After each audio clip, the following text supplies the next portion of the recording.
Honor Society. My name is Ava Dahl. And I'm Bella, and we're both seniors at Rock Ridge. Tonight, we hope to provide voters with information they can use to make a decision for the upcoming school board election. Our candidates were given questions to prepare for ahead of time. They will have 1.5 minutes to answer each question. Kendall will let you know when your time is up. If there is time remaining, we will add some questions generated from the audience. If you, the audience, have a question you would like to ask, please write it on an index card and then hold your card up in the air. One of the NHS students will collect it. You can do this at any time throughout the forum. This is a forum and not a debate, so there will not be back and forth discussion between the candidates. We also ask that the audience remain quiet throughout the evening and to not disrupt the candidate's speaking time. Just a reminder to our candidates, you will be informed when your time is over. At that time, please wrap up your idea or finish your sentence. You will be cued when it is your turn to speak. We will begin timing after the initial introductions. All right, let's begin by getting to know each candidate. Please tell us a little bit about yourself, your connection to Rock Ridge, and why you are running for the school board. Tim Reardon will speak first. Well, now, why did you pick on me first? My name is Tim Reardon. My wife Kathy and I have 4 children that all graduated from the Virginia High School. We've lived in Virginia where I have been involved in many civic, church, and school organizations over the last 30 years. I'm a retired business owner. I attended junior college, UMD, and the College of St. Scholastica for both my undergraduate and graduate programs. What got me interested in the education was the first Blandin Educational Forum and Foundation leadership program, and that kind of catapulted me into getting more involved with the school. Matter of fact, one of the other candidates here, Jennifer, got me involved in a levy process back in the early 2000s, and that got me into the Blandin Foundation. So that's a little bit about my background. Thank you. Troy Loisel, please. Right. I am Troy Loisel. I am 39 years old. Currently, I am a supervisor at Hale Lane. My background, I specialize in management and supervisorial roles. A lot of those helped gain my skills of organization. Sorry, lost track. Organization, and then being able to stay calm and consequences, to have discussions and such, and holding people accountable. My connection to the school would be that I have 4 children. One right now is in college in her 2nd year, going for early education, 3 of which attend Laurentian. All 3 of my little ones need a little bit of extra help. And just being a parent that cares, I care about my children, but I also care about everybody else's because that's our future. I just want to make sure that along with everybody else's issues we work on, I want to make sure that they're not left behind. I know that we have a great para program and special education in this district. I just want to make sure it doesn't fall behind, and if we can, strive for the future. Thank you. Mark Forty.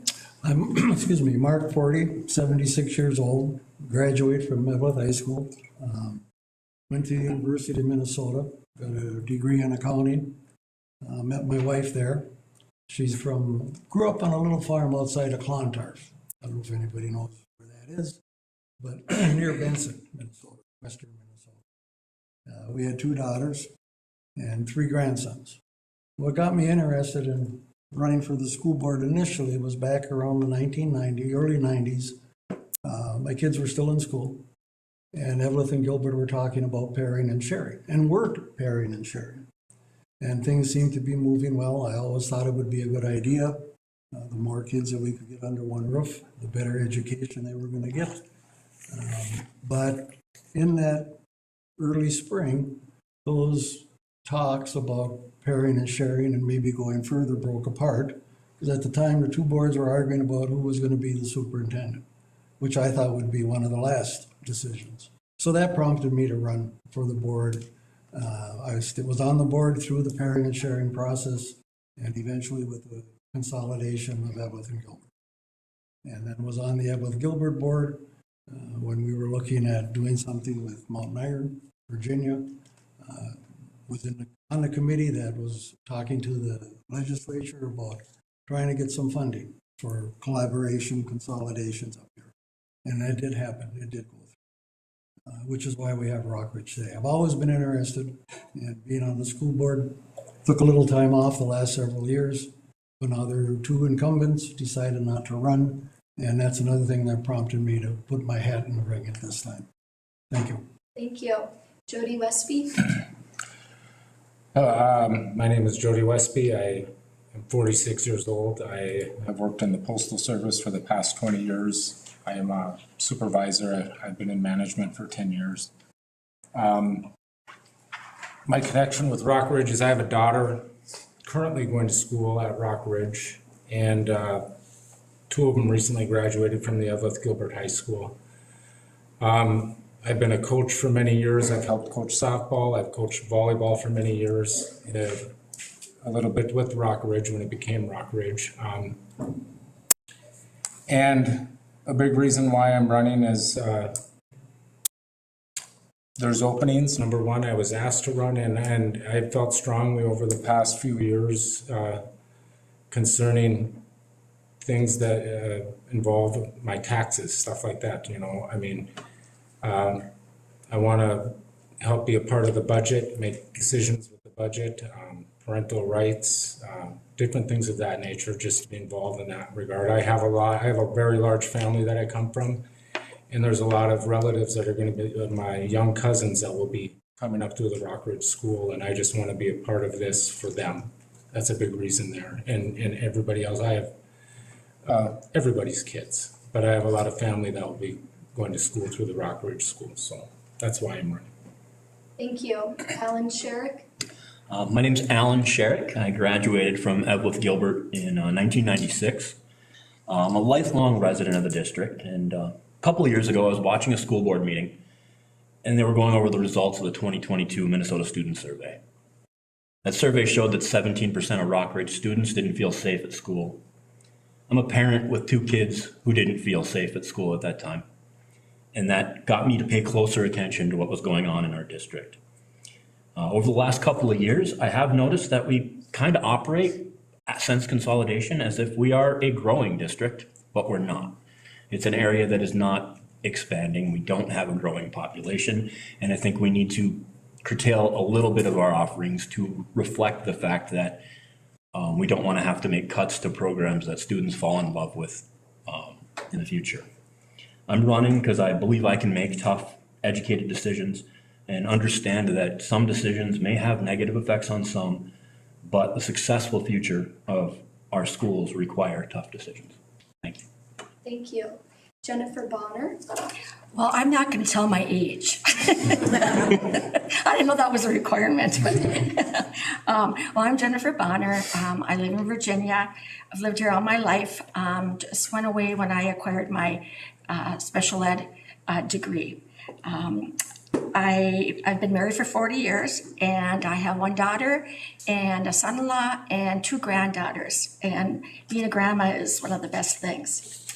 I'm a retired special ed teacher. I first started teaching in Aurora Heights Lakes, and that's before it combined into Mesabi East. I taught at Aurora Heights Lakes for 11 years. Then I stayed home. I was a stay-at-home mom for a while until my daughter got into second grade, and then I got a job at Gilbert. I was at the Nell Sheen, and I was on both sides of the building there. I was in the elementary for some years and also in the junior high in special ed. And so I retired from there, and I've kept up my current teaching license. I still do sub occasionally, but I'm a person who's been very involved in the communities.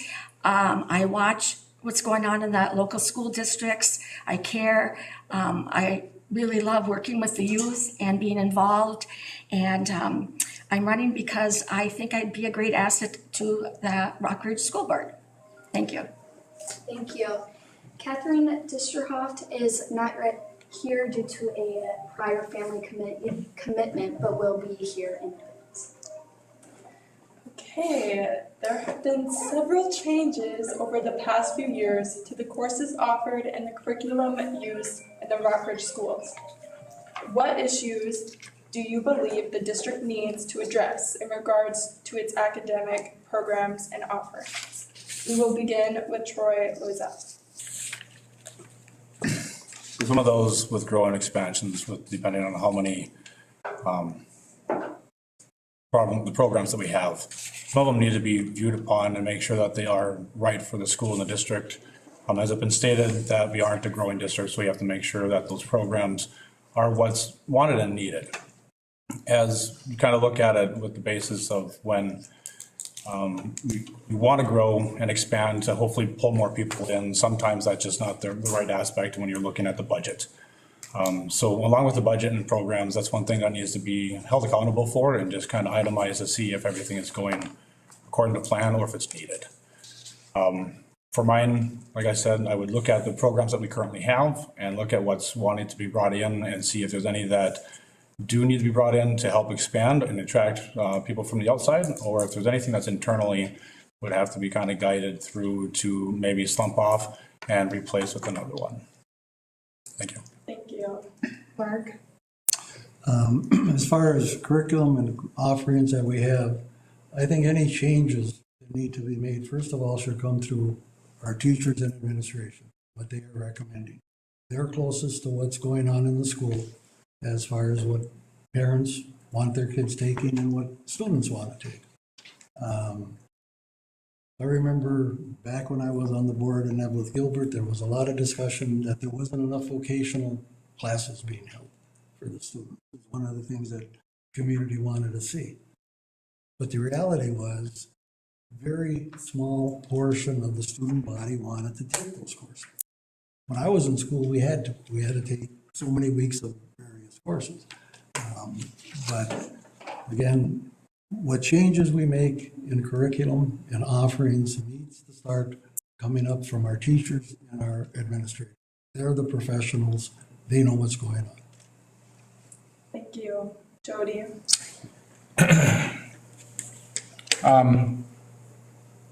I would piggyback a little bit off of what Mr. Forty said is, I agree. I mean, I don't know enough about everything that Rockridge offers at this point.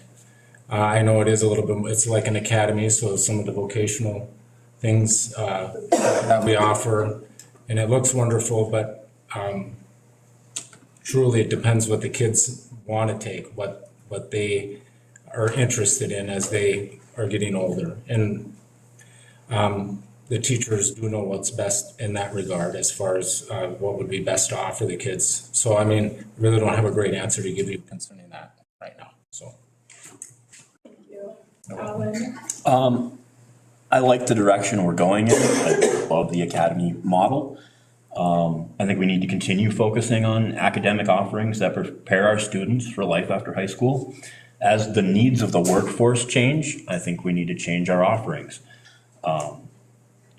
We need to continue local business involvement. This not only gives our students the opportunity to learn real world scenarios, but it gives the local business community the opportunity to see what our students can provide to the workforce in the future. I'd also like to see more projects with the students involving the community. I think having more opportunity for the district to touch the community members in any way possible is better, bringing everybody together. Thank you. Jennifer? I don't really have anything I would recommend today to change, but I do have concerns, and it was also in the newspaper article about our music program. Not all of it. And I would talk to those music teachers if I was elected. That would be my first step. And, talk about it, explore it, and tell them about my concerns. And then I've also talked to some of the junior high and high school teachers, and they've had some suggestions to me about some Rockridge offerings. And so our teachers are our greatest asset, and I think that we need to rely on them and help us figure out what offerings we need, if any. Thank you. Thank you. Tim?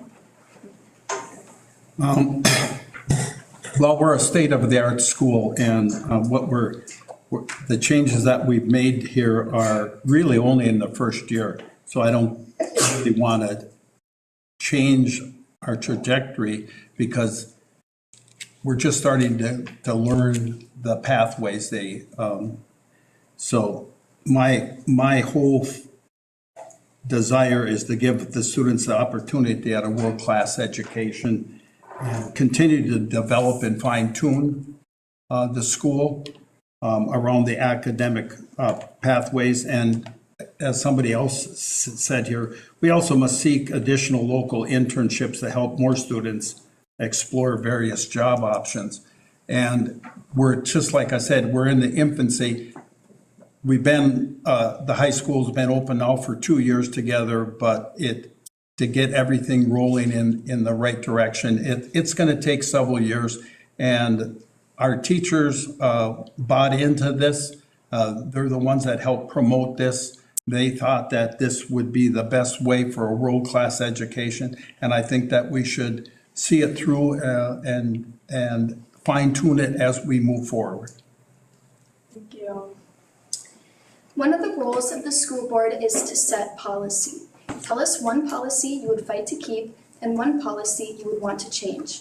Explain your reasoning why. Mark Forty will speak first. Thank you.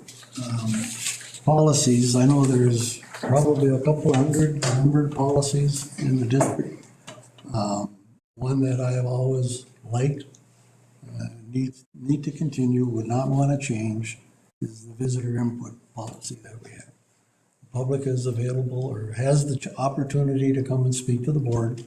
There are some restrictions minute-wise, and it's at the beginning of the meeting.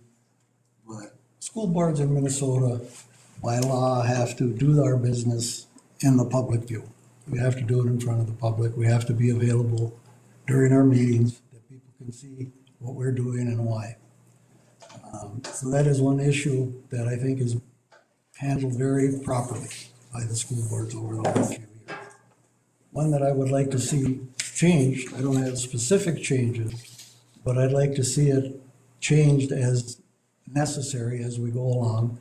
And it might not be a numbered policy. It's a policy that the school has as far as safety for our students. I have heard comments that it's inconvenient to try to get to the school to get a student out of a classroom to get to an appointment. But I would like to see our policies continue to be tight. If it causes a little inconvenience for parents, for public, so be it. First concern needs to be the safety of our students when they are in these buildings. Thank you.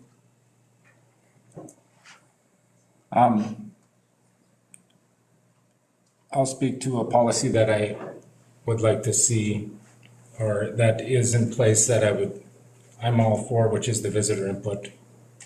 Again, what he said, the public needs to be able to come and feel relaxed and free to be able to voice their opinion concerning whatever it is that they have on their mind, whether it's curriculum, budget, whatever the case may be. That time whenever it is at the beginning or the end of a school board meeting, when parents or anybody from the public, a taxpayer from the district wants to come and voice a concern they have, I think that's a wonderful thing, and that is one thing that I would very much fight to keep in place. Thank you. Alan? As far as a policy to keep, I'm not sure how much of a policy it is, but it's extremely important to me as a parent, the digital tools that we use in the classroom with our students today. I always tell my kids that they have it much better than I had it growing up, except for this one area. When I was a kid, if I didn't want to do my homework on Thursday, but there was a dance on Friday, I got to go. They had no idea what I was doing in the classroom day to day. But our tools we use today, I know what my kids are doing in the classroom each and every day. I know if they need help, and I know if I can help them. And I think that's something that I would definitely want to continue at the school. As far as fighting to change, I'm really concerned with the decision to leave the Northland Learning Center. It's not that I don't think the district can handle those services. We can take on anything. But we've had so much change recently between the consolidation, the new buildings, the new curriculum, and there are bumps in the road we're still trying to iron out there. And when those bumps in the road come with leaving the Northland Learning Center, the students that are going to suffer the most are the most vulnerable ones in our community. And that scares me. I understand the board made the decision to try to save costs to the taxpayers, but the cost in the future is totally unknown. We might save money, we might not, but we did know before we were getting good service, and that move does scare me. Thank you. Thank you. Jennifer? Yeah, at this time, I don't have a policy that I would want to change. But as situations arise, the board can look at their policies to see if it adequately addresses the situation. And if it doesn't, then, we can tweak it a little bit. But, they are required by law, all of the policies that we have. If elected, I would try to learn more about all of our policies. I feel a little at a disadvantage not have been on the board previously. So I would think that would be something that I would get to right away and learn about all of our policies that we have here. I think it's in my opinion that many of the boards set policy, but administration implements them.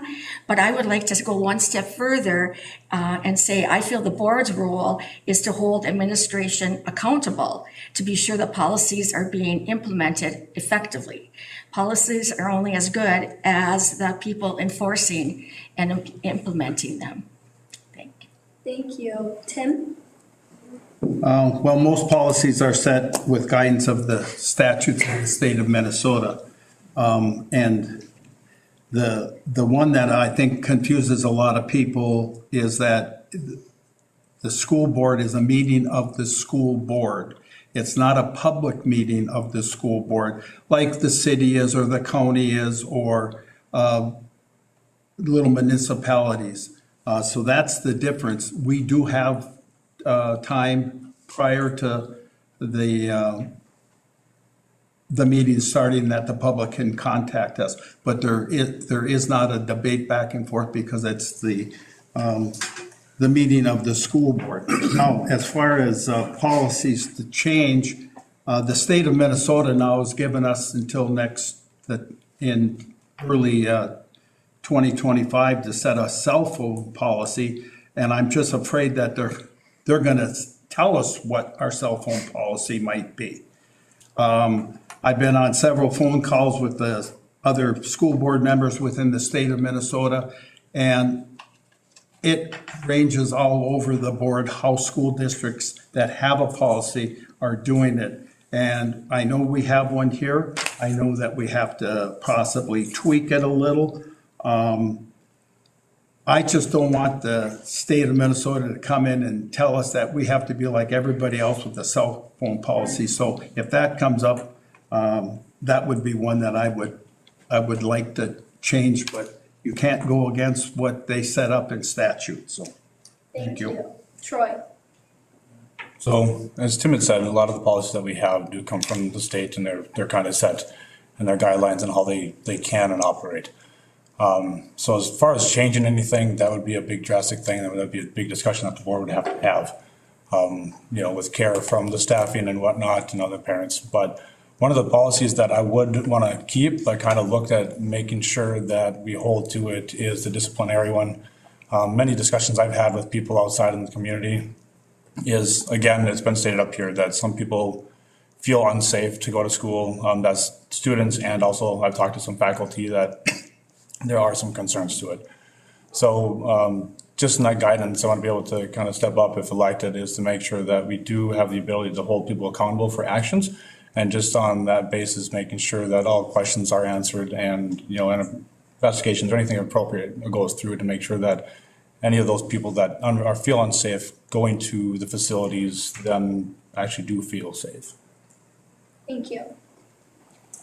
As high-achieving high school students, we have some concerns specific to us. Multiple high school students are taking upper-level, more rigorous courses, such as advanced placement or college in the schools. Students often worry that taking those more challenging courses may have a negative effect on their GPA, or may be too much work for their busy schedules.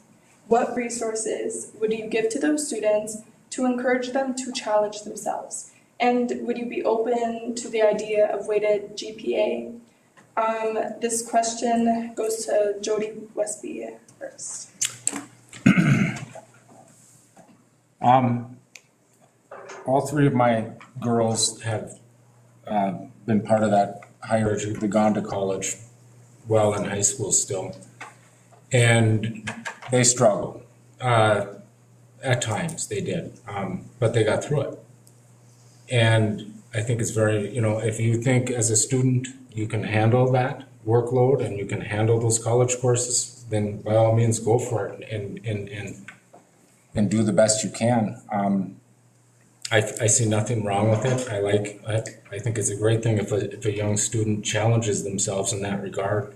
And you are much further ahead in the game if you complete a lot of those college courses going into college than when it's time for you to go to school.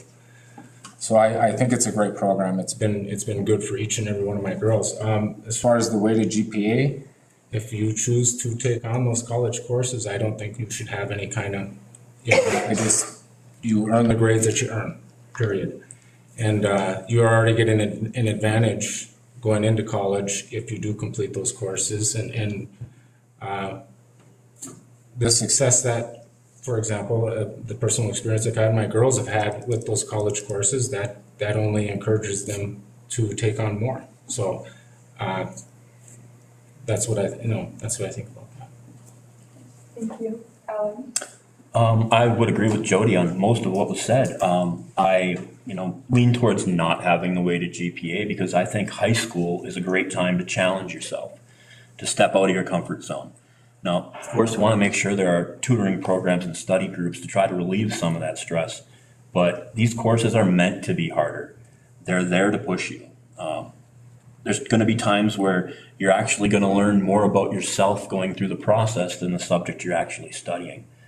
I also want to say, don't be afraid to make a wrong decision. Every decision you make is a learning opportunity. You won't always be right, but you can always find something to learn. Thank you. Thank you. Jennifer?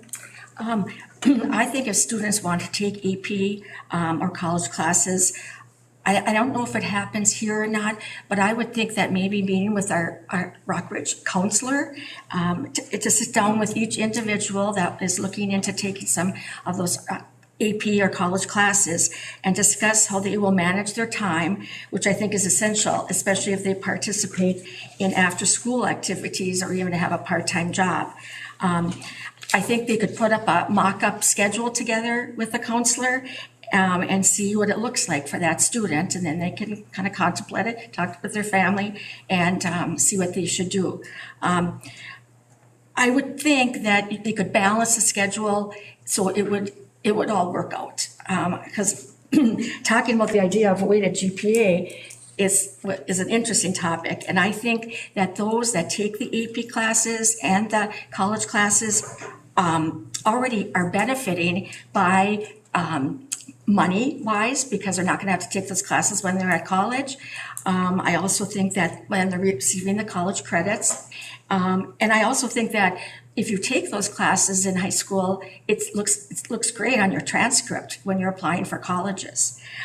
So that's definitely an advantage for people who are taking the college and the AP classes. But on the other hand, and now because of the high school offerings that we have now and the pathways, some maybe don't have that advantage, on the path that they're taking and where they want to go after college. So right now, I think there'd have to be a lot of research and to convince me that weighted GPAs would be the way to go. Right now, I'm not for it, but I would be open to, listening to the conversations and seeing some studies on that. Thank you. Tim? Well, the one thing I would tell a student that is taking the upper level and that is, don't worry about making the right or wrong decisions now because it's not going to cost you any money like it will in college. So, and the only thing it's going to do is challenge your character right now. So I also believe that having these classes within our school keeps students here at Rockridge so that they can participate in choir, band, and other sports and things like that. So it gives us flexibility. So it's a personal choice. As far as the the grading system, if the administration decided that they wanted to change it and they recommended it to us, I would be in favor of that, if it was done for the right reasons. And what I mean by that is that making any change should benefit all the students, not just a select few. Thank you. Thank you. Troy? We'll just kind of start with the added benefits. So any students that were taking any extras that they felt kind of a burden on them on time frame, and to make sure that they kind of achieve the pathways that they're going, because essentially they're taking these classes because they have a good understanding of where they want to go in life. Making sure that they can get through them and not hinder themselves and kind of put themselves at the bottom of the barrel when they're doing these courses and stuff. I'd be highly open to making sure that there's tutoring programs or any other support for studying out there, just so that if it's students that are in the same classes and stuff, maybe there's a little bit of extra time that we could open up some rooms or facilities to help them do it together as a group. Because we all know that there's not just a one student person that's going to be doing that, there's going to be several. So hopefully that maybe those kids would be willing to make their own group, and we could help facilitate getting them some areas to do so, or if we can, depending on it, get some tutors. On the weighted GPA portion, I'm on the fence. So it's kind of, I'm on both sides here. Because it is the portion that sometimes you are choosing to do so. So that's kind of like in life, once you graduate, what you do, if you're going to do 1, 2, or 3 jobs, God forbid that you have to. But that's kind of where you choose on life how you're going to go. But on the other side of that fence, if you're going to do a GPA that's weighted, maybe a 4.5 or a 5, it's kind of, I just look at it as a paycheck. So the more that you can increase, the more that you can earn, it kind of looks a little bit better for yourself. Thank you. Mark? I think I mentioned in my little introduction or bio that I had 3 grandsons. All 3 of those boys took advanced classes through the community college. And one of the responses when I had asked them about it, I really like, because the response was, tell the students to talk to someone who has done this, who has taken these courses, which is what I did. But they also said it's really great option for students to be challenged, to challenge themselves, to manage their time, to have basically harder coursework to do. I think it almost also makes them more independent, because they're not in this building all day long. They're here very little unless they choose to be. Okay. They're going to be hard, but that's what they're supposed to be.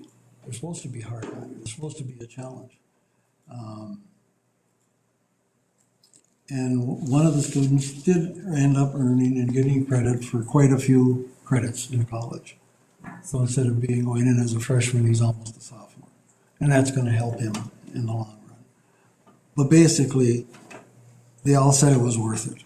The time involved, the more study, it's worth the challenge. And GPA, the weighted GPA, I don't know if that's around much anymore. And I don't think college admissions give much credit to the GPA. They look at more what a student's activity has been. Have they taken some post-secondary classes? Are they challenged themselves with extracurricular activities and being involved in a lot of things? Thank you. We would also like to hear about students at all levels. How would you support students as a caregiver? Alan Sherrick will begin. My focus would start with student safety. Because I want every student that walks through that door to feel like they're in a safe and welcoming environment where they can learn. I have seen positive change over the course of the last year at the school, with cracking down, with actually following through on some discipline and better communication between the school and the parents. But that communication needs to continue to keep our students safe and happy at school. I also know that this has had, those changes this year that have had a positive effect on my own children. And I want to make sure they are continued in the future. Thank you. Thank you. Jennifer. Could you say the question again? Of course. We would like to hear about students at all levels. How would you support students as a board member? How would I support students as a board member? I would say that,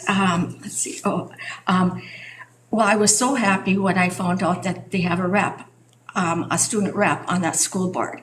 I mean, what a great opportunity for someone to, be in representing, sitting down with the board meetings and participating.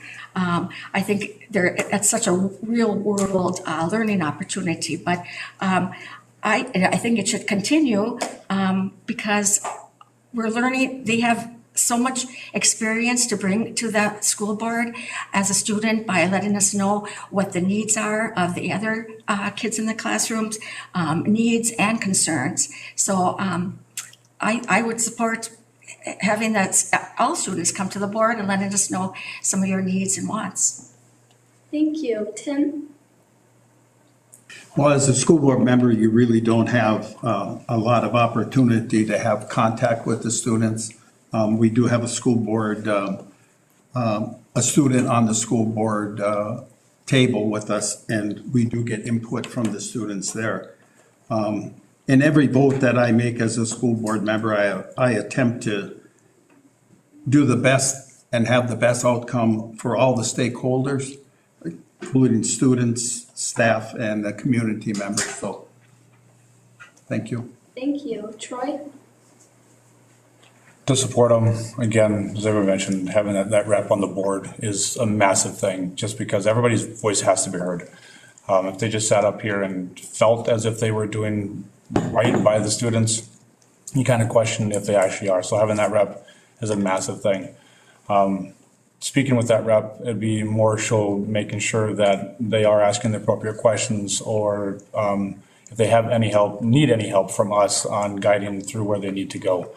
Not only on the students for the high school or anything like that, the support of the schools or the school board is going to go all the way through, the elementaries.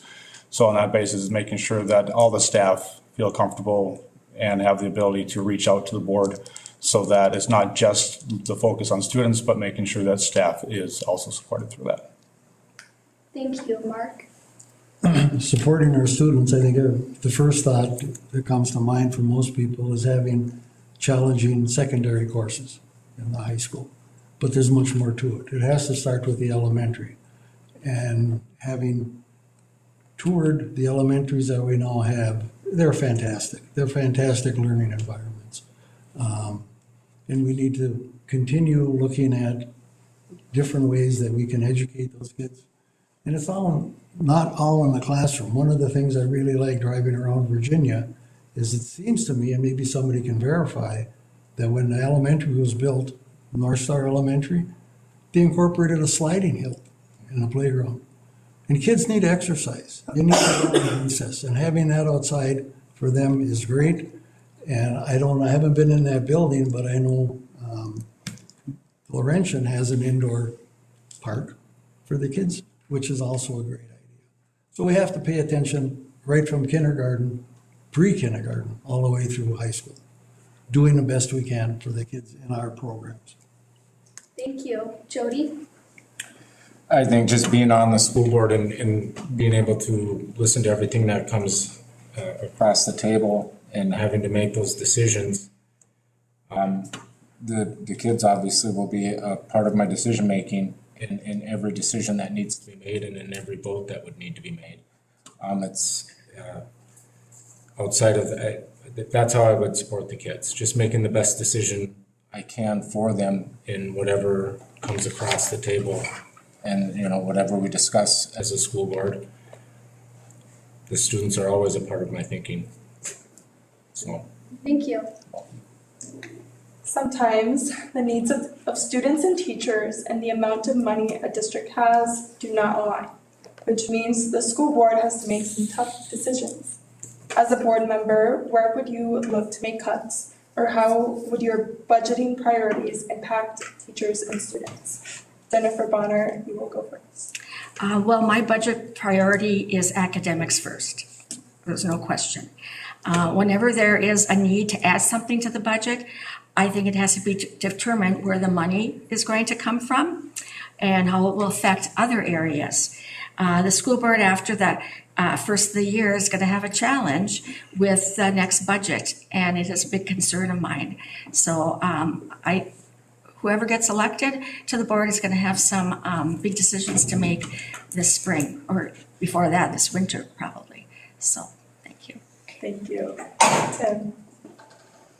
Well, a lot of people don't realize, we have a $52 million budget here, and about $41.5 million is teachers, staff pay, and benefits. The other $10 million, they think, well, that's a lot of money that we can move around, but it's you can't move it because about 60% of that $10 million is unrestricted or unfunded mandates, so you really don't have a lot of money that you, as a school board, can jostle or move to keep programming. If cuts have to be made, my priority is not to decimate or weaken any current programs or curriculum. I depend on our admin team when they need to make a cut or they make recommendations to us. Our best strategy is to change the perception that the public has at Rock Ridge, which will help us retain the current students and bring new students into Rock Ridge. If we would gain more students, we would not have to make budget cuts. We could maintain what we have, and we could grow as a school district. And being a school of choice in this area, I think that is what is on the horizon for us. Thank you. Troy? Any cuts that we would have to be made, I'd want to make sure that those cuts didn't harm any of the students or staff. But given that, if we did have to make some cuts, we would have to review what we currently have and what's going out, and kind of look at the resources that we have and see what is being used effectively. If things are on a questionable stage, then those are kind of where I would look to start. But making sure that when we do cuts, the board is fully invested in those decisions, but also making sure that talking to staff, students, anything of that nature, making sure that they don't feel that those decisions would harm them in their education or extracurriculars. Thank you. Mark? Budget cuts are by far the least fun a school board has. As Mr. Reardon said, I'll use a percentage, 80% of the budget, most, not just our school, but most public schools, are salaries. And that's people. And the other 20%, a lot of that is dedicated funds, transportation. You have to spend it on transportation. It's hard, you can't move that money legally and move it into the classroom. There are restrictions on it. Budgeting is very, very difficult because it comes down to people. When you're in a declining enrollment situation. The only time budgeting was a little bit of fun was when I was on the Edworth-Gilbert board. We had a windfall, some royalty money from one of the mining companies in the area. And over a period of a few years, I think it was 5, maybe 5, 6, we got almost $8 million free money over and above what came in from the state. And that made it a whole lot easier for a period of time to maintain our programs, even in the midst of declining enrollments. But it gets back to the fact that you have to be able to make hard decisions. And those decisions will affect people and eventually kids, because also what comes into play is class size. You just can't afford to hire all the teachers that you would like to have. It becomes very, very difficult. No fun. Thank you. Jody? Not ever really being a part of budget discussions on a school board. I don't know exactly where everything goes, but I have no doubt that 80% of it is salaries for teachers and staff. And that would be a priority, is the teachers and staff would be the priority as far as what to hang on to or where to, as best as you can, keep money to be able to afford that part of this. I mean, I agree. I mean, budget cuts would be would be difficult decisions that would have to be made, but the priority I would have would be to maintain the staff again and teachers that we have. They're the most important asset of the budget, so. Thank you. I found this way this question was worded to be very interesting. The where would you look to make budget cuts assumes that budget cuts need to be made, and they probably do. In large part because we don't live in a growing area. This means that tough fiscal decisions will need to be made. But the number one priority should be our teachers and our academic offerings. Without them, I don't think the school is in a great position to do anything. I do see some issues with extracurricular activities. We offer more athletic offerings here than many schools, almost twice our size. And I think that can be a problem. I think we might have expanded stuff a little too quickly. I would love to offer every program that every student wants to take, but in an area where there are budget issues, that's not always possible. If I had to choose between a small elementary class size and a new athletic offering, I'm going to take the small elementary class size every time. Thank you. Thank you. Jennifer. Oh, I thought I started it. Oh, sorry. You have to answer it again. Okay. Didn't like your answer. I can do it. But Catherine wants to? Yes, if I could. So quick, do a brief intro. So I apologize I was late, but my children, it was their last game doing the Duluth Y soccer program. So I wanted to watch their soccer game, and it was really exciting to watch them grow. It's a short soccer season with the Duluth Y, so it was their last game, and you know, that they kind of bring their best skills forward. So I didn't want to miss out on that. So I apologize for that. So just a little bit about me, and then I'll kind of quickly summarize to maintain time and that. I live just south of Eveleth in the town of Fayette. I have two children. They're elementary kids. And I substitute teach as well as cook. So I substitute teach, and I've been in a whole bunch of different school districts, and I think that makes me well poised to be in this position because I can see it from I'm paying the taxes as well as from a teacher's perspective, because I've been in those type places where you have those large class sizes and you have kids who may be eligible for paras, but they don't have them, and but they need those paras. And it's just a whole host of things. So I guess I have a wide background of that. I have my master's degree in sciences, so I have that background in the sciences and math. And I've also been involved in some politics, and I've spoken in front of the school board many times, and I'm very familiar with the dynamics of that. In regards to budget cuts, where to look for, I think Hibbing School District is a really good example to look for, where they got creative in how to address their budget cuts, where they didn't really cut anything, but they rearranged things. And so one of the things that I think sometimes happens to staff is they're underutilized for skills. So say they have a job, teaching one thing, but they actually could, maybe teach a smaller class of something else, for part of the time. And I think utilizing some of that might help with some of the budgets. So if it's a class that there's only 4 or 5, I've seen teachers in the high school where they have those students during their prep hour, but they kind of are more self-directed for some of those smaller class sizes. There's just a lot of different ways and different things that you can do and be creative. And I think there's a lot of grants out there as well that we're not going after that are science-based that I've seen as well. And so I think some of those things can occur. In regards to budget cuts, it's a matter of kind of looking at everything, but again, finding out where that is. There's a long history of declining enrollment. That's where the school district is headed. It's a declining enrollment. So instead of trying to fill in the gaps, it's a matter of trying to figure out, okay, it's a declining enrollment, and we've lost even more with the merging. What can we do to have those back? And I've been in some of those school districts and talked to some of the students who have left the school district and talked to them about why. And it's interesting, there's different stories in each different case, but in those cases, I think those are a lot of the weaknesses that the district needs to improve upon. And I think, because I've been to those school districts, it's amazing the difference that you can see. And I think a lot of that knowledge, it would be very beneficial that I could bring to the school board. So. With so many people invested in the education of students, there are bound to be many opinions. How would you address differences of opinion between board members or between the board, administration, and teachers? We will begin with Catherine Disher. Okay, so differences. There's one course that I took actually, because I've been through enforcement training when I've worked for the state.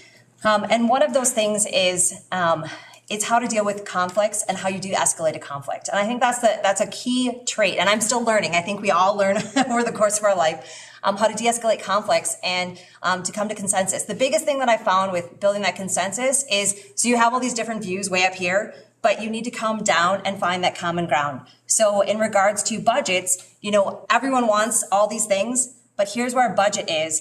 And it's some strategic planning and it's some brainstorming. And I've been a part of, when I was going to college, I was a part of some strategic planning because I was in student government then. Sorry, I'm a fast talker, so I apologize for those of you that can't keep up. Part of that, I think, is because I speak Spanish as well. And in Spanish, I'm actually slow, so I just wanted to bring that. So part of that is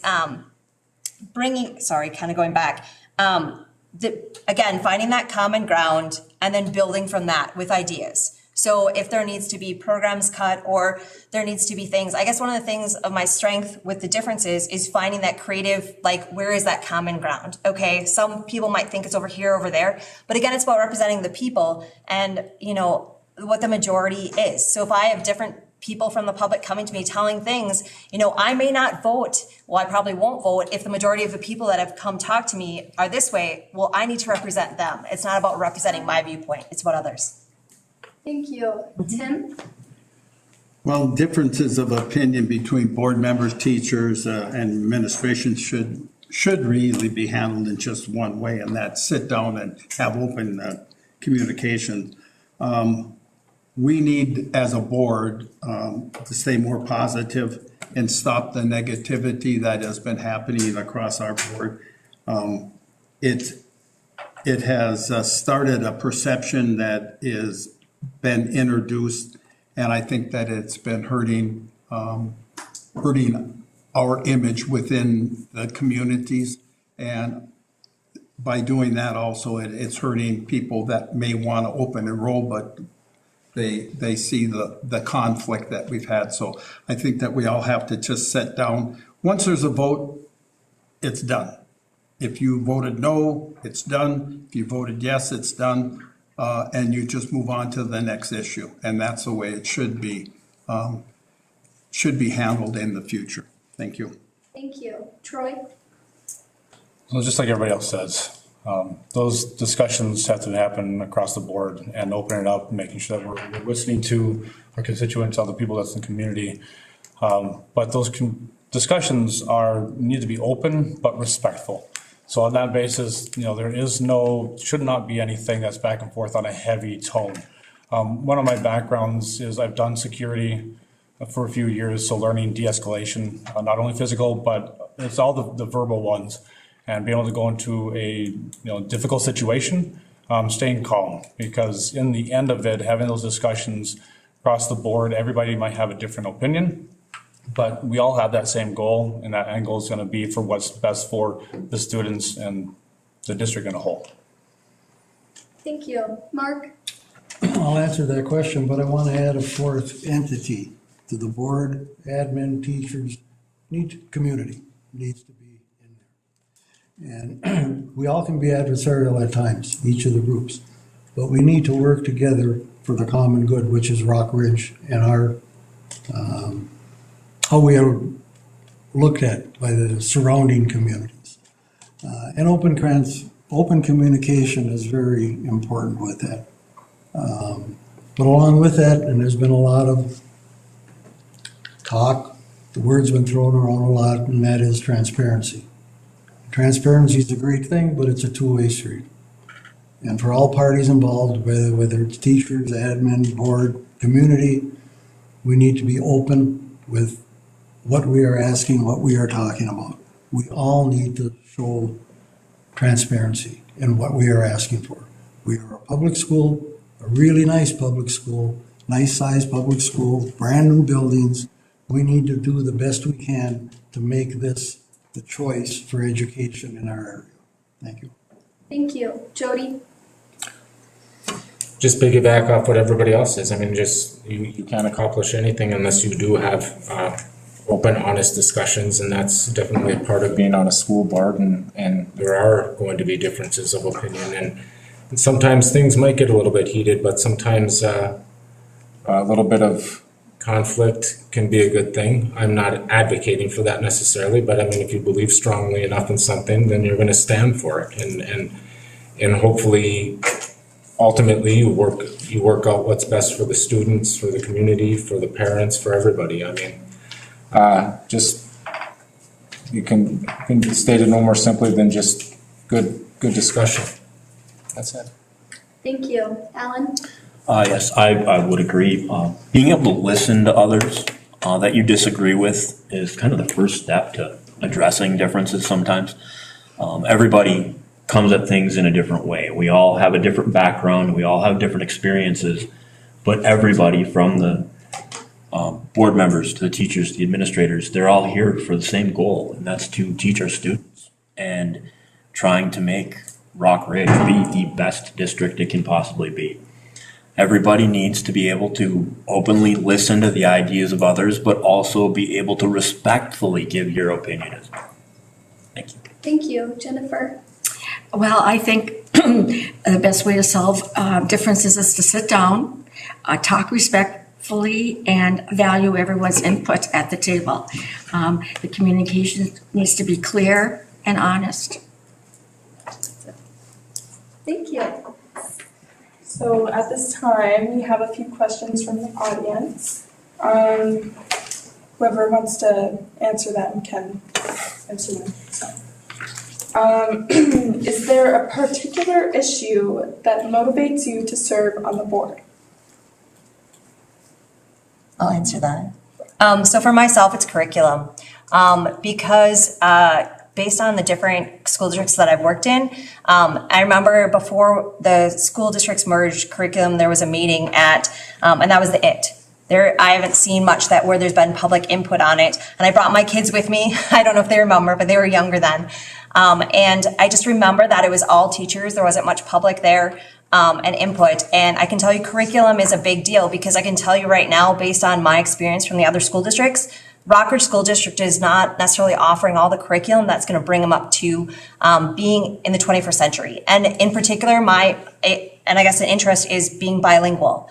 I can tell you going down to the cities, I've been in Walmarts where the majority of people are speaking Spanish. You can't avoid that. There are people in Duluth that speak Spanish, and that's all that they speak. They have to have some kind of language that's bilingual, whatever language that's offered, and it needs to start at a younger age because when you start at middle school and high school, for example, I've had 8 years of Spanish. I'm not fluent. My kids now have had Spanish, and they have more vocabulary, and they don't have what's considered an English accent, so their pronunciation's much better than mine, and but they've learned at a younger age.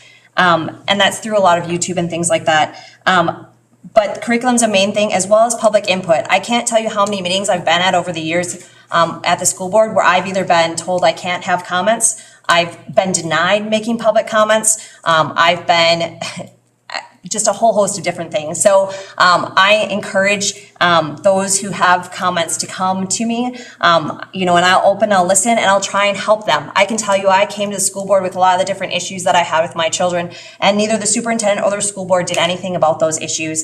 And I don't think that that's okay. So that really motivates me. I had run in the past and I didn't win. But again, I'm willing to try again. And I'm doing it more for my kids because I shouldn't have to, we shouldn't have to go to other school districts or that in order to be able to have the skills and things that should be offered within our own school district. Alrighty. The Minnesota report card showed that Rockridge students rate under 50% in proficiency in reading, math, and science. How concerned are you about improving academic test scores or committing to reduce class sizes to help teachers teach more effectively? I'll take that. So I believe it's about 47% or so that are roughly at their grade level. A lot of them are below. I know from firsthand, I know the smaller class sizes are a definite need. Just because when you look at the studies for when they start to become larger, the vision and the focus becomes obscure because you're going to be viewing at the very top, you're going to view at the bottom. Anybody that's in the middle it just kind of goes to the wayside.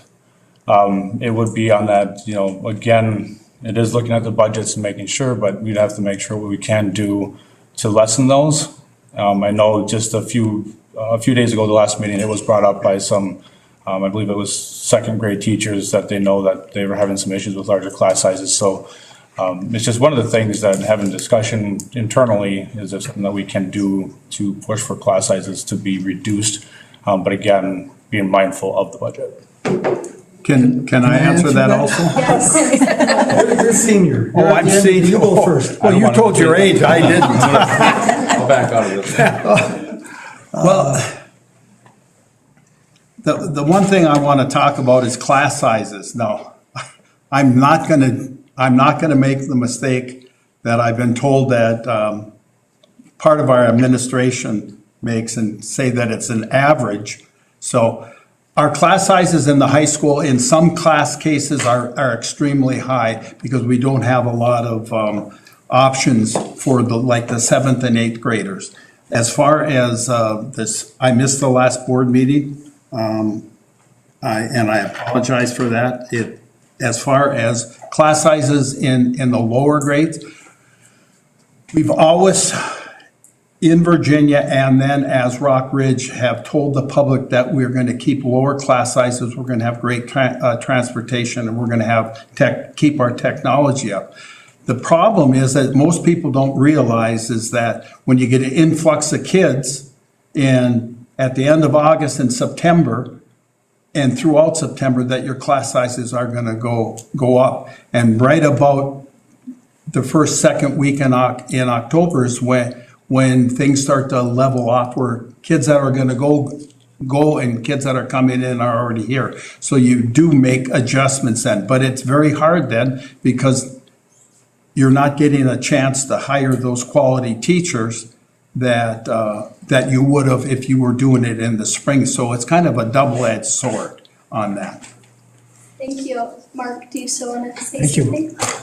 something? Part of my answer is going to reflect or talk about the community a little bit. What I would like to see in a study like that is, of those 47 or 50% that are underachieving, how many of them are getting help at home with homework? Not having homework done for them, but reading a book to them or having them do some math. Yes, the main responsibility for educating the kids, I guess, rests with the school system. But a lot of these kids just are at a disadvantage in many different ways, whether it's economic, home life, or whatever. And I think schools, public schools especially, struggle with the environment that their students live with, what they bring to the class, to the school, from their home. And there isn't a whole lot we can do about that except do the best job we can while we have them in our building. Yes. I'd like to talk about that. Having a daughter who actually needs additional assistance, I can speak of that firsthand, that the public school districts, at least the ones that I've experienced, do a disservice. They don't necessarily listen to the parents, and they go with the FastBridge assessment or another assessment depending upon the grade level. And in some cases, that doesn't show, especially in particular with reading, that doesn't show necessarily where their weaknesses are and where they need to start. They kind of just group everyone together, and there are some individuals where they need that one-on-one attention and not in a group setting. They're not going to be successful. And one of the things that I've seen too is that a lot of the school districts don't have, especially it's in particular for dyslexia, it's Orton-Gillingham. It's a very common method that can be used to help a lot of these students. And the earlier that it happens, the easier it is. And for parents who have that, I've talked to different parents who've been in the similar situation that I have been. A lot of teachers aren't familiar with that. Even interventionists are not familiar with that. And that's a problem. There's a lot of other techniques. I know one of the websites that I found has been very helpful, and I'm not promoting or anything, but just to help other parents, is Learning at the Primary Pond. And again, there's the Reed Foundation who does a lot with dyslexia as well. And there's resources there for parents too. But as a parent, you shouldn't have to go there. It should be provided by the school. And it should be provided at a younger age. And you shouldn't have to go through the testing and everything, because in those cases, you know, it's pretty obvious when you flip numbers, when you flip letters, when you flip, depending upon what kind it is. but the thing that I found is that they're forcing all these testings, but what they don't understand is a lot of kids with those testing that they can create a complex and almost hide behind the disability, as opposed to actually breaking past that and being like, okay, let's go back to the phonics, you're confusing phonics, or let's go back to, before you can do mapping, where they actually get more into the comprehension, they need to actually do and get those phonics and those blends and get very strong skills in that. And that's not something you can necessarily do in a group setting. It's got to be one-on-one. But again, each case is individual. And when you're talking about the class sizes, it depends. You might have a grade level where all the students don't necessarily have as many needs. Those classes, you might be able to have a little bit bigger class sizes versus another year of classes where you have students where they need a lot more support. They may not have those paras. That's gonna be a much more difficult class year. You can talk to any teacher. Some years you have really easy classes, some years you don't. And that's something, if they live in the district, unless those students switch districts, they're gonna be with, hopefully you want them to be with the school district as long as possible. So you need to establish, what's going on. And again, it's gonna vary, but you can get a really good idea at a young age level. Actually, at the preschool level, you can get a very good idea because I've seen kids grow from preschool and they still have some of those problems. One of the main things is anger issues, and there's a whole host of reasons behind that, but there isn't the tools necessarily provided to teachers to address that. They wanna use the flip cards and stuff. That doesn't always work. And then the teacher is, as a teacher, you have to address that before you can actually teach the kids. And like I said, it depends on the school district, depends on what's needed. But some of the interventions may not be needed because it just depends on, again, on that class. So if you have a really good class, you're gonna be able to teach them more. They're gonna get further ahead than if you have a class where you have a lot of kids that have a lot of needs. And there's no right or wrong, but you just need to accommodate and adjust for that. And the teachers are the ones that know, and the parents as well. But like I said, I think listening to the parents is huge, and the teachers, because they know, and they're with the students every day. They know the kids. And again, if there's something that they're lagging at here, it doesn't go away if you just put them in a group and they go to interventions. Because I can tell you, my daughter went through interventions all last year, made no progress, but I can tell you why, because they didn't listen to me about what was needed for interventions, and they completely ignored that. Whereas if you go to the other one, to the Reed Foundation, they tell you specifically what's needed. Yes, go ahead. I was at the school board meeting in the audience last week, and the second grade teachers from North Star spoke. And what was said at that meeting was that 9 more second graders came in that weren't previously counted from because they weren't with the district last year. So they were, that's really what made the classrooms go be larger. So I think that right now there are 27 each. And I'm not sure if that's the end of that or what's going to happen with that situation. And then somebody brought up at Laurentian, there was one grade level that was large there too. And I might have been 4th grade, but I'm not sure. So don't quote me on that. But I was really surprised at some of the numbers in the junior high and high school. I was really actually shocked. And I really felt bad about, there was a brand new science teacher, I think, and she has some very large classes. And I just feel bad for this brand new teacher. You're setting her up for failure, plus the kids. So I really hope that something can be looked at that or better prepared for it. Somehow for next year or remedy it this year, because it doesn't look that great for second semester either for some of those classes. So I hope things can be changed for them. Thank you. Would anybody else like to answer that? Okay, many of you said it was important to provide tutoring for students. We have tried to do that through the National Honor Society, but kids don't come. If it's provided by teachers, they would need to be paid. What ideas do you have to create a tutoring program that we can afford and that is successful? How was it marketed for having the NHS, do the tutoring after school? Did you go to the class? all the elementary teachers, or how did you approach that? Do you remember? Daily bulletin, Okay. I know, which is emailed to, I believe, all parents and students, that was out. And I know a lot of a teacher that teaches junior high and high school is the supervisor of tutoring. So I know she was spreading the word that way too. Okay. I'm not sure if there was any other ways that it was being spread. Okay, and there just wasn't a good turnout? So what we've done is we've had this little section during different hours, like during lunch hours and other hours where students could come, but we just haven't seen any students. Any students at all? Is that this year? This year? Last year. Last year, okay. Because gosh, what a great opportunity. If I was a parent, I would definitely take advantage of that, or encourage my student, child to be there. Yeah, money is the thing, so I guess I would encourage to try again, maybe the NHS, but I'm gonna have to think about that, on how that could be, something that happens. I definitely understand the not having people there and it not feeling like it was a success, obviously, if people didn't show up. As a parent with children who might have been benefited from tutoring like that, I don't know that I was aware of it, and I try to keep up on everything going on with my kids. But to get them to tell me something is almost impossible. So I'm not sure how it was communicated to the parents. If it was in one email, I may have missed it.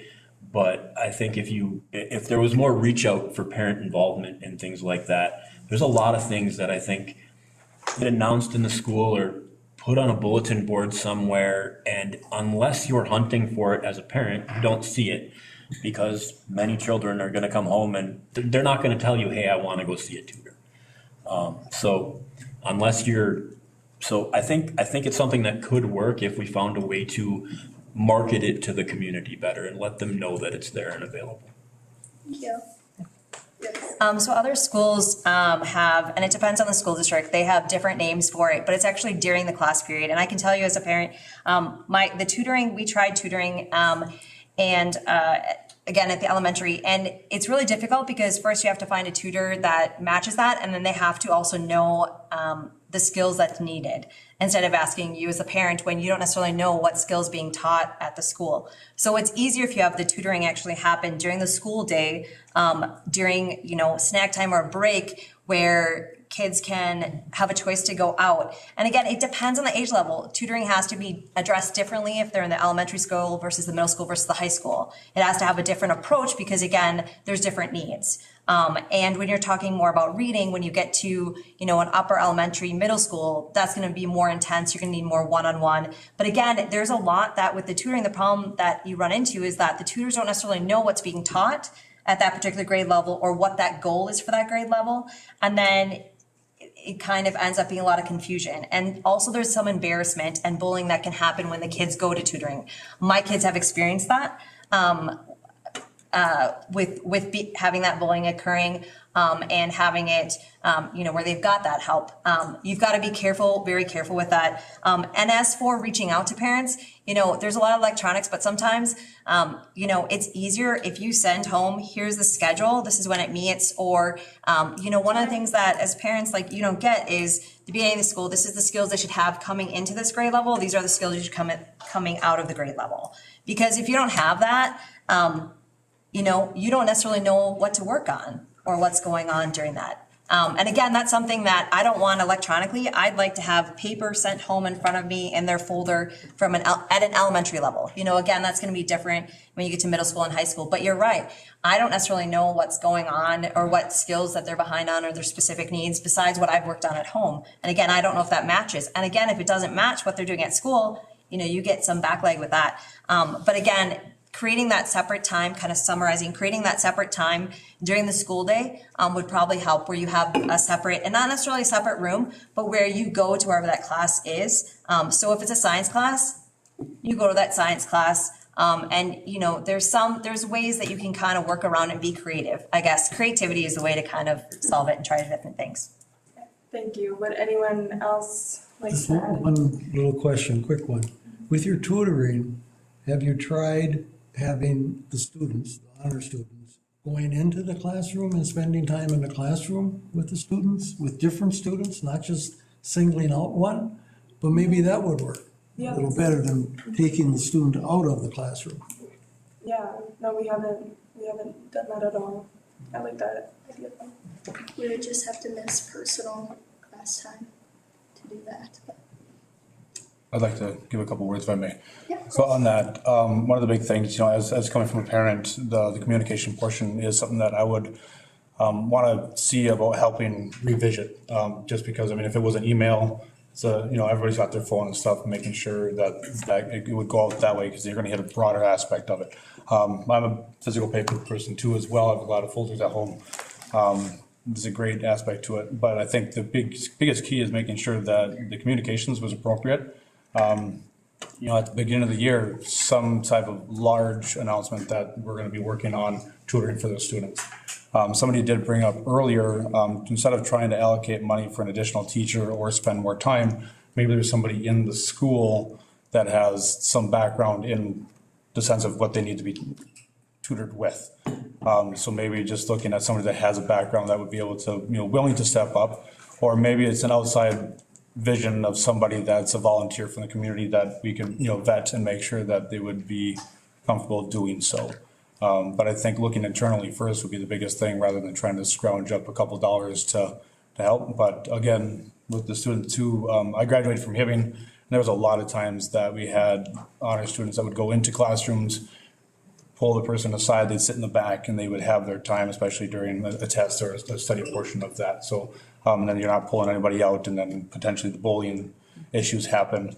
But on that realm, again, making sure that people just aware that people need extra help and it's not really that course to make fun of them. thank you. Anyone else? All right. Do you believe as an elected official that you represent the district at the board table and also out in the community? Why or why not? We all do. Not just board members, okay? Administration, teachers, parents, everybody should be proud of our community and trying to promote our school system. I think Mr. Reardon made some comments earlier about negativity. Yes, there are issues, there are reasons, sometimes reasons to be negative, but overall, we need to conduct ourselves in a way that brings good things back to our school district. I remember when I was volunteering with some youth baseball, and there'd be some weekend tournaments out of town.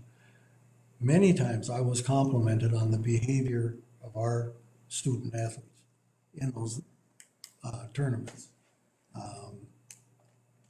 And I think that was a reflection on our school system at the time and parent involvement, everybody wanting to have our school have a good reputation. And we all are a part of that, not just when we're in the building or at a board meeting, no matter what we're doing. Thank you. As a board member, you're not in a vacuum. So you're a board member, you're a community member. To piggyback on what Mark says, it always makes me proud is when our students go to a different district and win or lose. A lot of times it's if we lose their sportsmanship, it's a reflection of the school. When our kids go to the state in different sports and how they act and how they take winning or losing is a reflection on our school. And so everything, if you're on a school board or you're a teacher or you're a parent, you have to remember that everything you do is a reflection on Rock Ridge. Thank you. Can I answer that? I want to answer that as well as go on. I think one of the things that with representing, in general, I think, it's, if you're on the school board, you do represent the school district because depending upon if that's professional or in a private, because the general public comes to you and they might provide you comments or ask you questions or provide feedback, and you kind of hold a different role than if, you're a parent.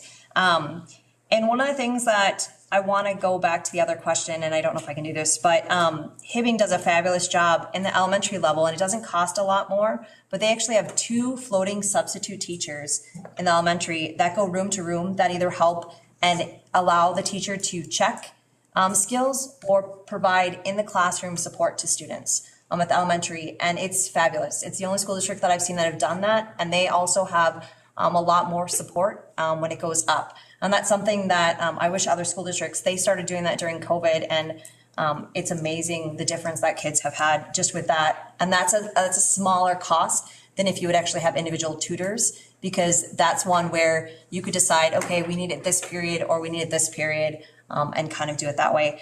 But again, with the representing, you represent the people. It's not you making the decision, or you, like when you call to a vote, it's not how I feel about something. It's how, people who've contacted me feel. And I think that's some of the downfall of the current board. Thank you. Would anyone else like to answer? I would agree that your actions on the board or outside in the community are extremely important, that you are acting in a way that resembles what we want to see Rockridge be. I work for a very large company as a salesperson, and I feel like I represent the company I work for every day, no matter where I go, even though I don't see anybody that I work for ever face to face. So I feel like that is a very important part about what I do, and being able to represent Rockridge, I think you would want the community to look at you as a proud representative of the school. Thank you. Thank you. Then I'll add, so as it's been stated, I hope that everybody up here is proud to represent, just because we're up here. We're wanting to fight for everybody. So I love wearing my green and black out. I have a bunch of it now. I've been living in the district for 3 years, but my blues and whites are out from Hibbing. I just replaced with black and greens. I'm very happy to put on the R&R every single day, if I throw even a hat on. But as for myself, representing it with having my daughters in school, I'm very happy to do everything that we can. But myself, or I hope anybody that's elected that would give time in the public, because I know I've spoke to a few previous board members, and that's one of the things is in public, you're seen, you're a parent, you're a community member, but now you've kind of stepped up, you're on a little bit of a pedestal, that I'd want to give time if somebody had questions, or if it's something that I couldn't answer on there, I'd want to get something from them in communication so I could share across the board. So, being that voice out there, I'm more than happy to stop and talk and make sure that everybody sounds heard, and bring it back to give it to anybody else that's on the board. Thank you. Anyone else? Well, I would be honored to be on the school board, and I for sure would want to show positivity with the school.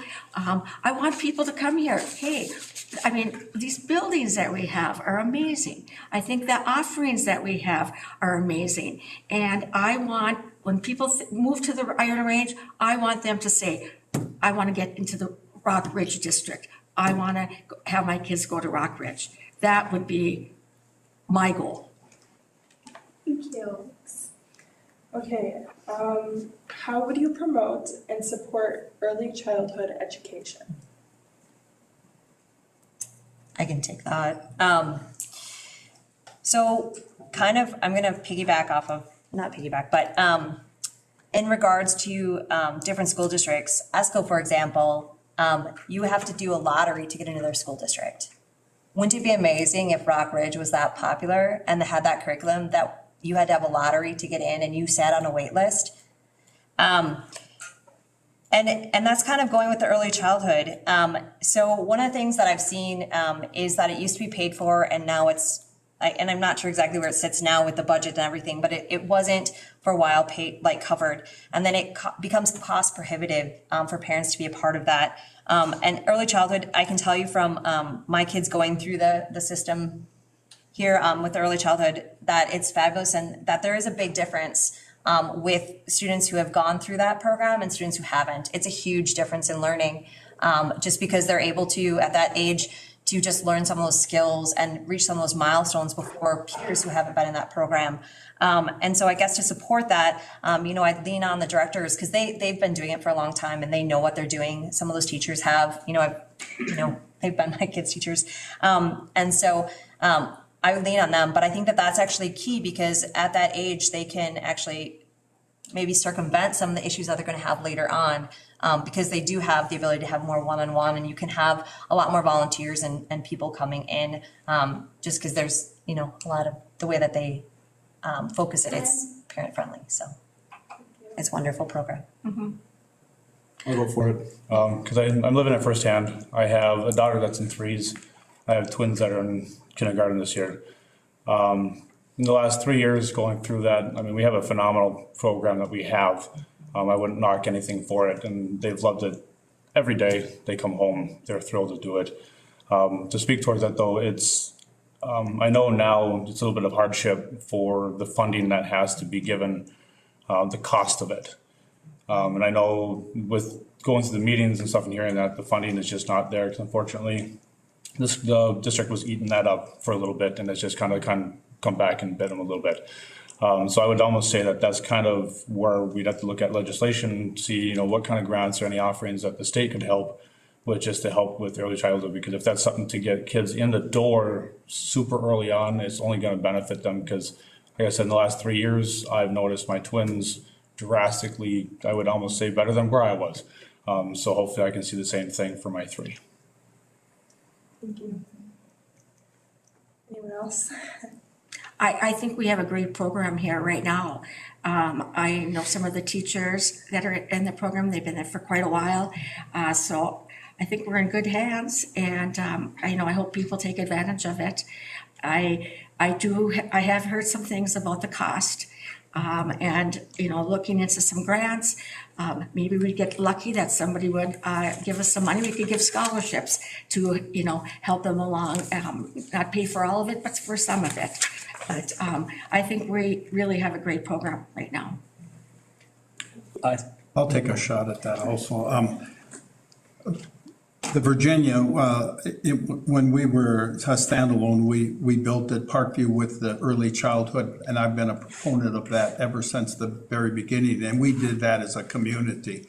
The problem that we have now is as a consolidated district, the state looks at us as our elementaries as 2 different entities, and he's absolutely correct. We have to do some lobbying so that it doesn't divide us as a district.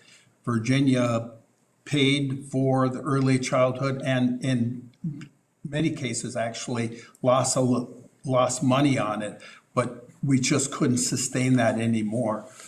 So early education is a key. Once you get those students in here and you get them into your school system, more than likely that those families are going to stay here because we have a great program and we have a great school system.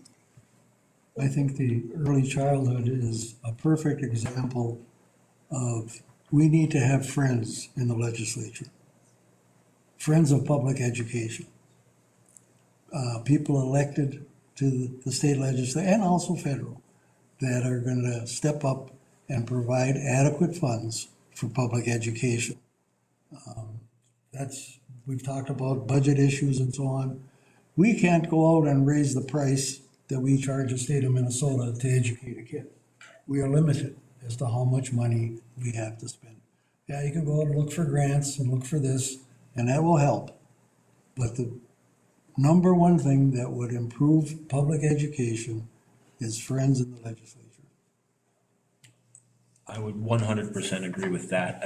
I think the fact that we need to go out and look for funding for early childhood education, I think it's kind of sad. I think it should be just as important as every other level of education, and it shouldn't be that hard to fund. It should, and I think we need to be lobbying at the state level for more funding for early childhood education. And not just early childhood. Yeah. K-12, pre-K-12, needs adequate funding. Thank you. Before we leave tonight, we would like to give each candidate time to tell us their vision for Rockbridge. We will begin with Tim Reardon. Hey, I think you should start at that. Really? Rock, paper, scissors. Huh? Rock, paper, scissors. Yeah, well, I can't do that. You know. She wins, so she's got to go. Okay, well, I hope you're gonna give me more than a minute and a half. Because my vision is big, like our school district. The biggest thing is, my vision is to stay the course. When we started this 6 years ago, with the teachers and with the community, everyone bought into the academic, academy-style pathways. And we should continue to do that because that is the future of education. Students can get where they want to go quicker and not have to go, let's say, go to college. They can leave right here with an internship, or as we have here, they can come over to Orthopedic Associates and mentor and shadow a doctor or a radiologist. Or this is something that no other school in Minnesota has. I also want to talk about leaving the NLC and ALC. This was not just financially driven, but our staff told us that we have the staff that can do this and we can do it better.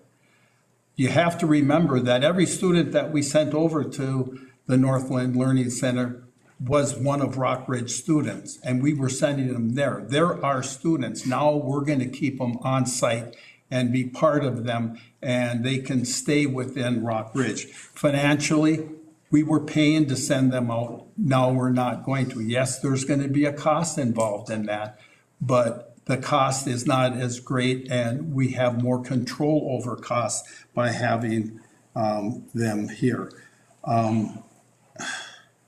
I think that we have to, as I stated earlier, additional internships for our students so that they can tailor make where they want to go into college. And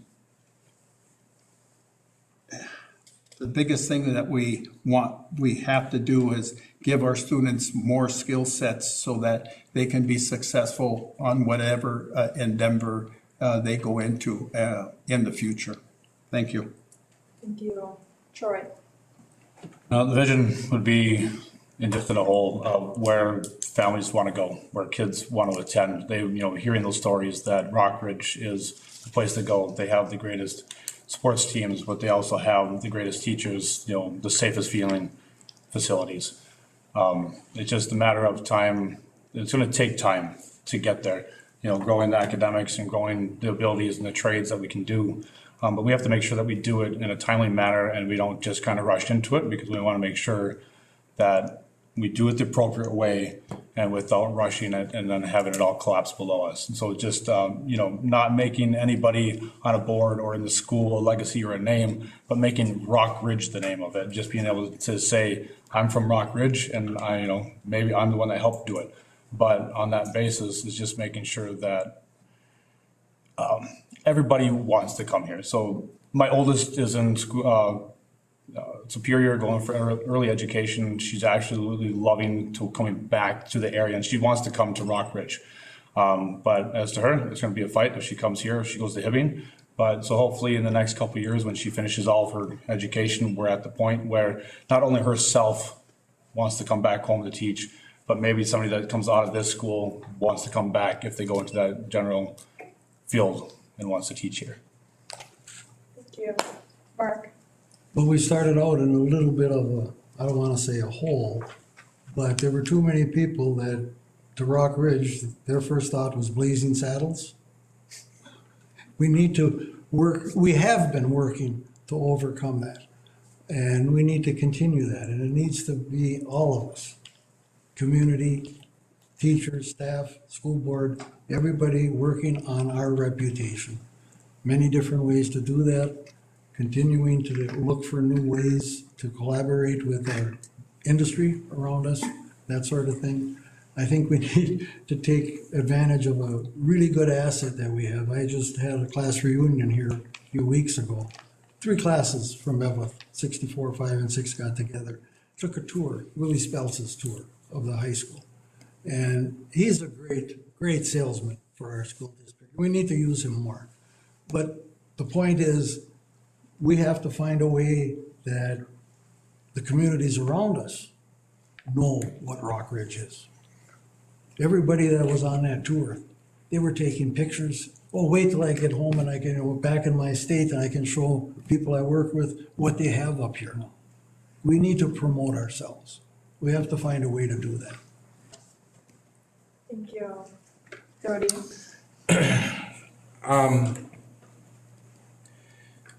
The vision I have for the future of Rock Ridge is to get the people that left the district and went to others, and I know it happened. A lot of people fled our district and they found other schools to send their kids. And they all have personal reasons why. But I would work to make sure that we have a curriculum that teachers and students want to come to. I do like the academy style. I like the VOTEC type style schooling. But we gotta, the fact of the matter is it's Virginia, Evelyn, Britt, and Gilbert all included. When the girls went to state for basketball, there was such a great feeling to that. So sports teams winning is part of it, and a good academic structure that, again, parents and teachers want to come and be a part of, but also have that small town feel. I personally love the Evelyn School. I had 2 girls that graduated from that. It had such a community warm feeling going into that school and being a part of that school. I don't think that's here yet. So that's something that I would want this school district to work for, is that small town feel and pride in everything that we do. And that's what I would work for. Thank you. Alan? I want to see our schools be the absolute best in the state at preparing our students for life after graduation. We have an opportunity to continue a vision that was set forth when we consolidated. We can be a destination school, somewhere that parents want to move to for the best opportunities for their children. I also see the students as ready-made members of our communities with skills and knowledge that they can contribute before they even graduate high school. I think this is an amazing opportunity we have, and I want to see it continue into the future. Thank you. Thank you. Jennifer? Well, my vision is that we have a school that's proud of their academic excellence. And I think we're on the road to that. And I just feel we need positivity. We do not need any negativity at all. And I think I want our district to stand out. I want those kids that left and come back here. And I think a big part of it, our teachers are the heart of our district. And I think that, and I think I wrote this somewhere else also, but I think the administration needs to support our teachers. I think they do, but I think there's more that maybe they could do, because that's just gonna go down the line with the teachers doing the same for their students. I want to empower teachers and support them, so our district is a destination, and I think this is really important, for the best teachers that are coming out of the colleges. And talking about Willie Speltz, I thought, he is a great promoter. And I'm like, wow, we need Willie to go to those career education, groups or something, and get him to talk to all the college kids, even if they're a freshman. Talk to them until, in the education, or it doesn't have to be totally education. So we get the student teachers or the teachers that are graduating to want to come to Rock Ridge. So I think we've got lots of great opportunities here at Rock Ridge, and I think we need to start on the positive road, and let's go for it. Thank you. Catherine? All right, so I have lots of ideas and lots of vision. So my vision is big, so I'm going to try and summarize. Okay, So the first thing is to provide the community with the more resources that we actually voted on. I have not seen that. And I think that the school board needs to provide that. And again, it was a very vague when we voted, but that's one of the first things that needs to really be defined and actually provide what the voters voted for, where we gave all this tax money for and that we're paying a lot for. I also think we need to combine teaching materials between North Star and Lavention so that all grade levels are teaching the same material so that you don't have this big gap between what's being taught at North Star versus what's being taught at Laurentian. It happens when you have two different elementary schools and they're being taught different materials. ESCO, for example, they have, and they're known for their thing as well as Cloquet, they teach at the same grade level. So everyone at grade 1, they have the same thing, but you still can add variations to it. I've never seen that happen, and I think that would also help create some of that community because you'd have a consistent curriculum, and it would help with parents too. Psychology is one of the big things, especially in the high school, that needs to be addressed, and bullying and things like that. I know that that's a big thing that with talking to students that's why they've left the district. Also to address the transportation. So there's not much traffic at this intersection because that's both a hazard and also very time consuming for parents and for high schoolers that are driving.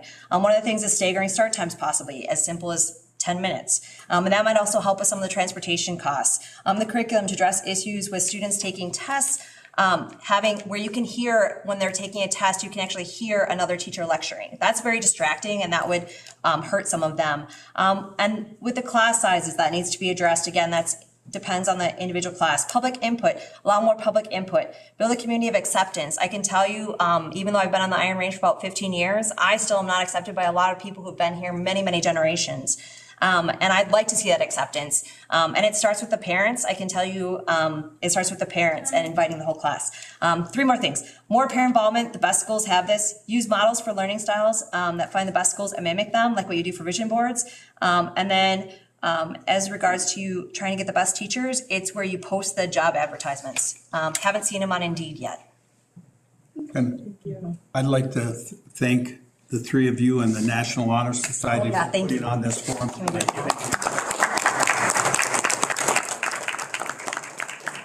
Thank you. You did an excellent job. Yes. And I think we got to thank Jill Clennon Yes. also for organizing this.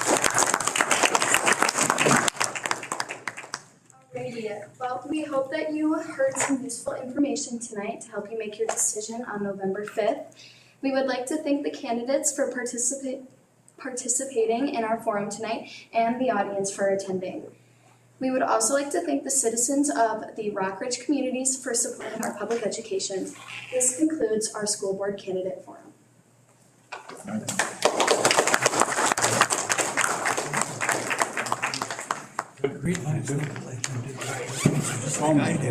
When you guys start selling them. They have it at Mount Iron. I had a company.